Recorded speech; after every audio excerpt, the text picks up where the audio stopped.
महोदय, बिल्कुल मैं सरकार को शुभकामनाएं दूंगा और साथ ही मैं माननीय मंत्री जी से यही आश्वासन चाहता हूं कि जो मुद्दे मैंने रखे हैं, चाहे राज्य अंतर्गत जो हमारे श्रमिक हैं, प्रवासी श्रमिक हैं, नियोजन नीति या फिर निजी क्षेत्रों में 75% आरक्षण का मामला, इन विषयों पर मुझे आश्वासन दें और पूरे राज्य को एक भरोसा दिला दें, तो मैं इन्हीं बातों के साथ अपने कटौती प्रस्ताव को वापस ले लूंगा।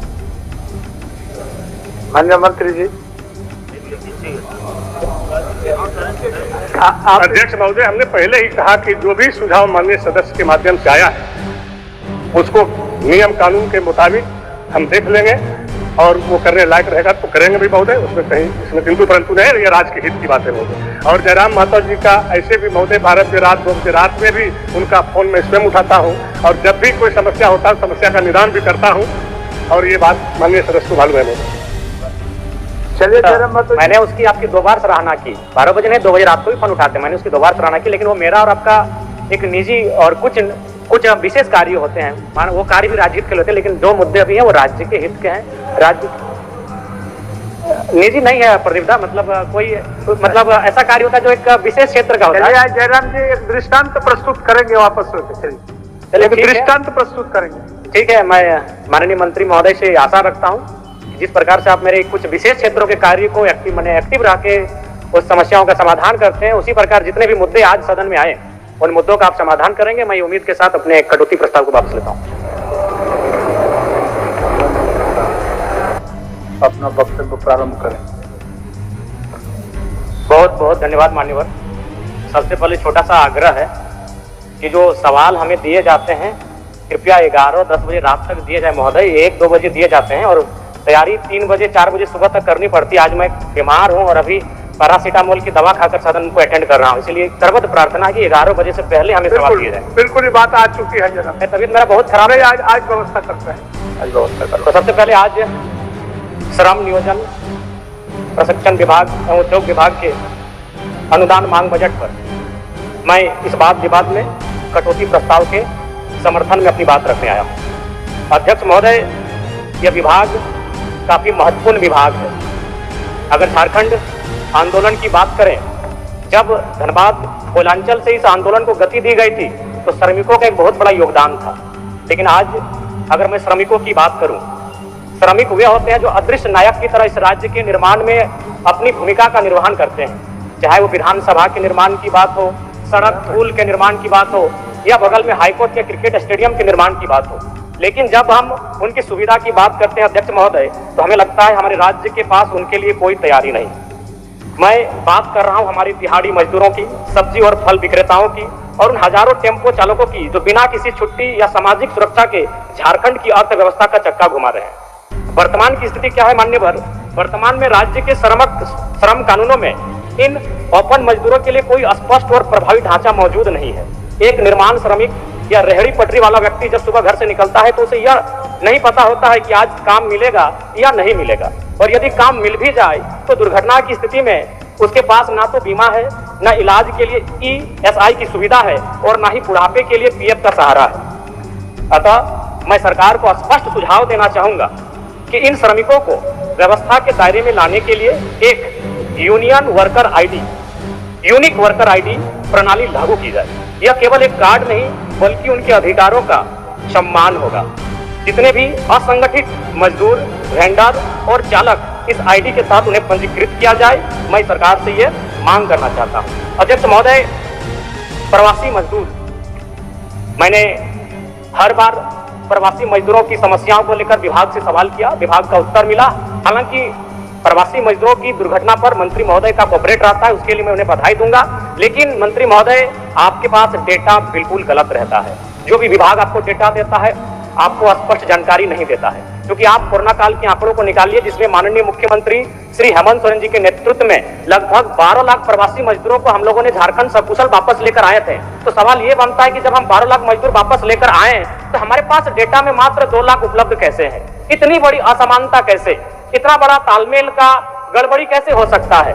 अनुमानित 12 लाख हम लेकर आए थे और अगर मान लिया जाए तो हमें लगता है 16 लाख से ज्यादा प्रवासी मजदूर इस राज्य से बाहर दूसरे राज्यों में और दूसरे देशों में रहते हैं।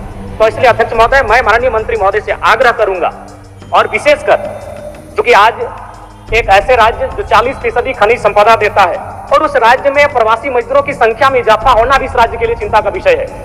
अभी विजय कुमार महतो की मौत की जो बात थी वो ठंडी हुई नहीं कि उसी गांव में दूसरे प्रवासी मजदूर की फिर एक डेड बॉडी वापस आई है महोदय, जो कि बहुत ही चिंता का विषय है।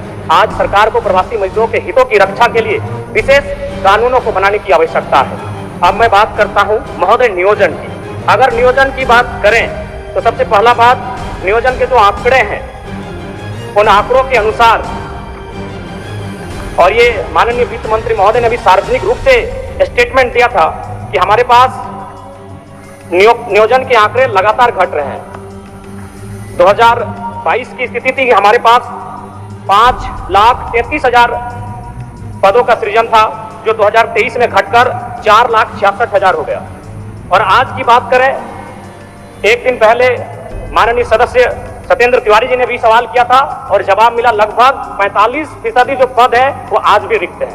आज तो ये कहीं ना कहीं चिंता का विषय है। दूसरी बात, पहला तो नियोजन के मामले में सरकार काफी पीछे है, और जो अगर हम नियोजन कर भी रहे हैं तो उसमें क्या हो रहा है अध्यक्ष महोदय, नियोजन नीति नहीं रहने के कारण हमारे राज्य के युवाओं के साथ बहुत बड़ा धोखा हो रहा है। इस राज्य की निर्माण का जो उद्देश्य था वो उद्देश्य कहीं ना कहीं यह दिख रहा है कि हम उस उद्देश्य से काफी भटक चुके हैं। इस राज्य का निर्माण इसलिए नहीं हुआ था कि हमारे राज्य के युवा बेरोजगारी का सामना करेंगे, हमारे राज्य के युवा अन्य प्रदेशों में जाकर मजदूरी, दिहाड़ी मजदूरी करने का काम करेंगे।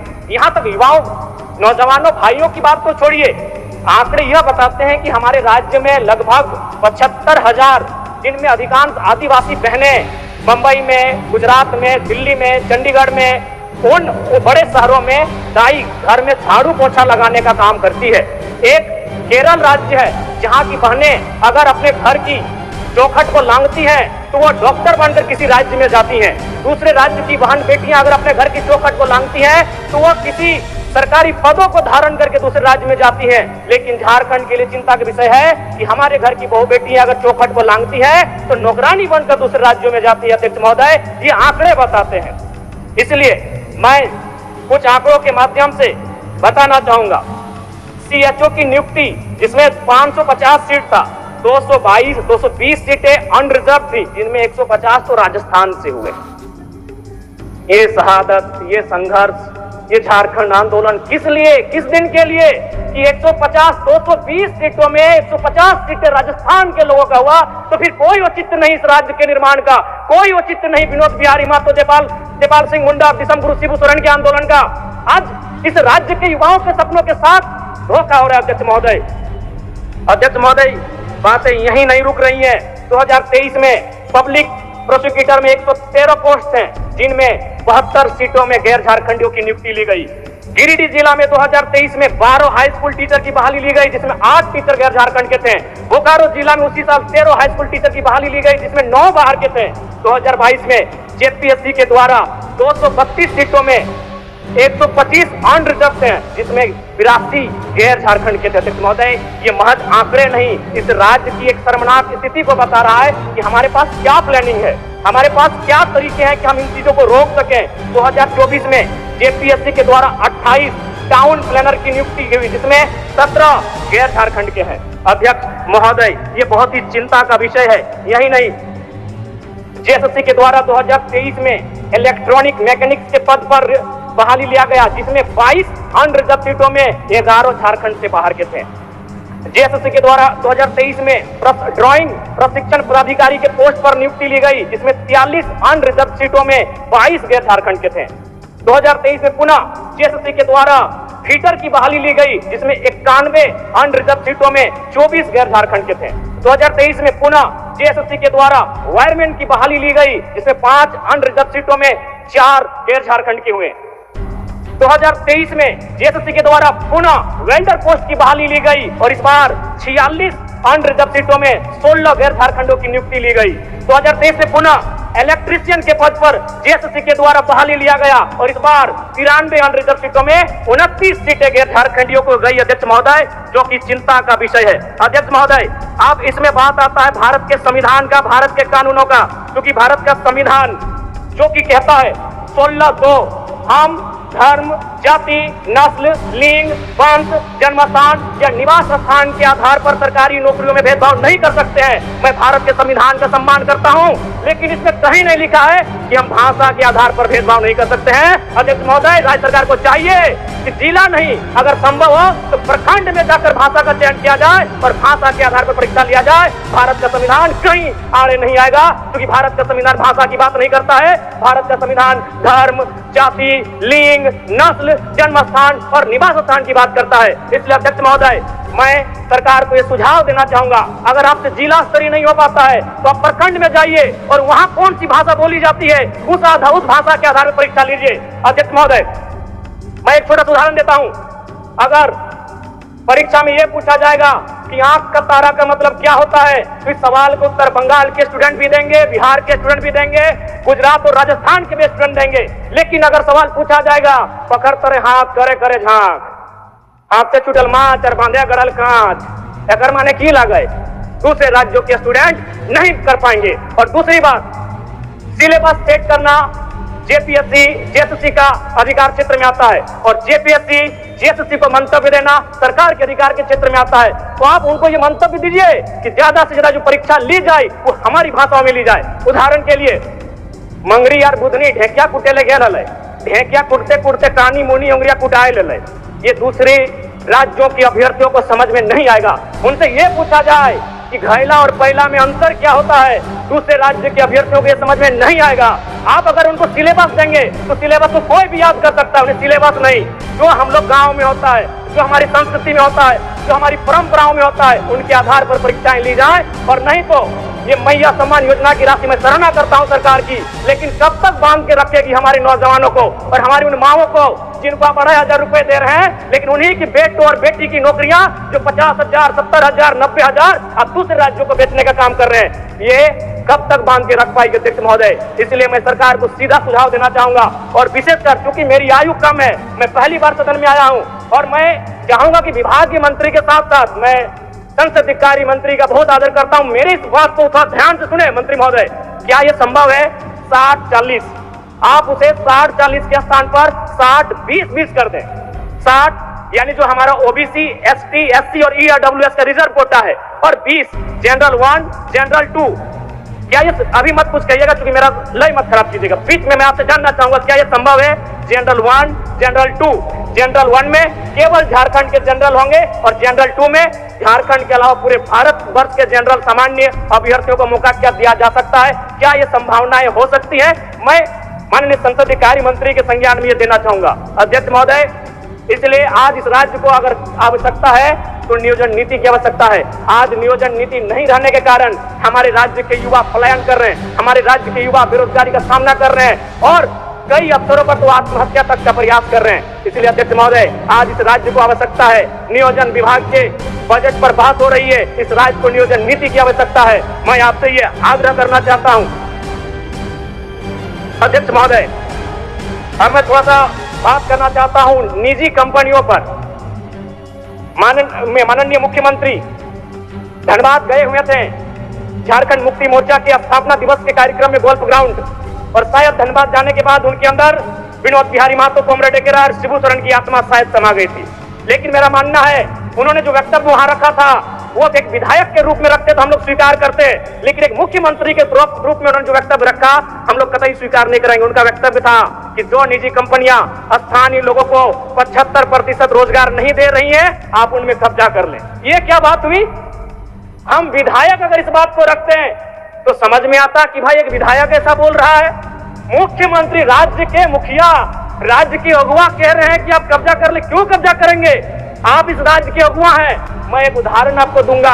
सदन में चंपई सोरेन जी नहीं है, शायद उनके नाती का निधन हुआ है, मुझे भी सूचना मिली है। मैं पहले उनके नाती को श्रद्धांजलि देता हूं, उनको ढांढस मिले।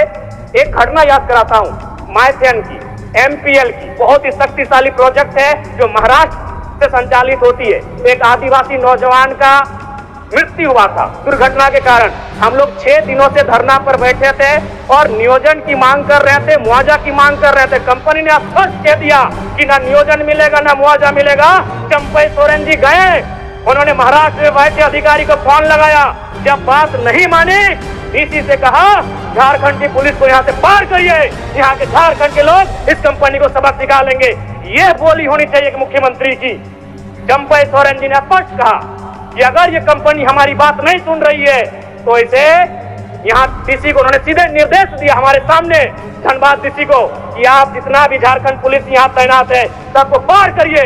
अगर ये हमारी जमीनों पर खड़ा होकर हमारी बात नहीं सुनता है तो यहाँ के लोग इसे देख लेंगे। इसलिए ये मुख्यमंत्री का बयान नहीं होना चाहिए कि आप कब्जा कर लें। मुख्यमंत्री का बयान ये होना चाहिए अध्यक्ष महोदय, उनका नीति नियम बनाने का बयान होना चाहिए। आज पिछले 1.5 सालों से निजी कंपनियों में 75% के आरक्षण को न्यायालय में चुनौती दी गई है। किसने दिया है? Jharkhand small industry Adityapur small industry Kolhan और एक लघु उद्योग भारती। कहां के हैं पता करिए, सारे के सारे गैर झारखंडी हैं। तो क्या इनका मनोबल इतना बढ़ा देना चाहिए कि ये हमारे जो राज्य सरकार का निर्णय था कि स्थानीय युवाओं को 75% आरक्षण दिया जाएगा निजी कंपनियों में, उसके खिलाफ ये कोर्ट चले गए। और हमारी राज्य की सरकार आज क्या हो रहा है, अगर हम लोग कितने गंभीर हैं, 1 साल से ज्यादा हो चुका है इसको कोर्ट में चुनौती दिया हुआ, क्या राज्य सरकार का भी वर्तमान में उनके जो महाअधिवक्ता माननीय सदस्य, ठीक है एकदम माननीय सदस्य 1 मिनट और दे दीजिए, एक मिनट दे दीजिए अध्यक्ष महोदय।